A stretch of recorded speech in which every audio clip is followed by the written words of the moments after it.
রাজনৈতিক দল যে ফেসবুকে রাজনীতি করে না, তারা রাস্তায় রাস্তায় গুলি খেয়ে তারা রাজনীতি করে। আপনারা শুধু ফেসবুকে স্ট্যাটাস দিয়ে ভাইরাল হওয়ার জন্য বড় বড় কথা বলে পলিটিক্স হয় না। মাননীয় স্পিকার, দেশের জন্য যদি কাজ করতে হয়, দেশের জনগণের জন্য যদি কাজ করতে হয়, সরকার বিরোধী দল সরকারের একটি অত্যন্ত গুরুত্বপূর্ণ অংশ। যদি সরকারে থেকে কাজ করতে হয় তাহলে এক্সপিরিয়েন্স যেমন দরকার, সাহস যেরকম দরকার, বুদ্ধিমত্তাও সেরকম দরকার। বিএনপি এমন রাজনৈতিক দল যে ফেসবুকে রাজনীতি করে না, তারা রাস্তায় গুলি খেয়ে তারা রাজনীতি করে। শুধু বট বাহিনী দিয়ে, স্ট্যাটাস দিয়ে, মানুষকে ছোট করে, আজে বাজে কথা বলে ভাইরাল হয়ে রাজনীতি হয় না।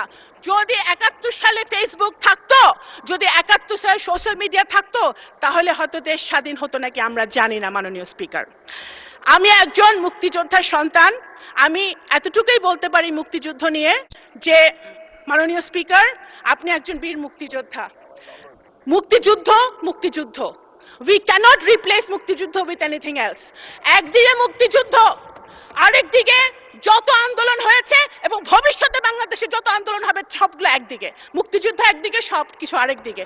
মুক্তিযুদ্ধকে এবং আমি একজন মুক্তিযোদ্ধার সন্তান হিসেবে বলছি এবং আমি রিলেট করি।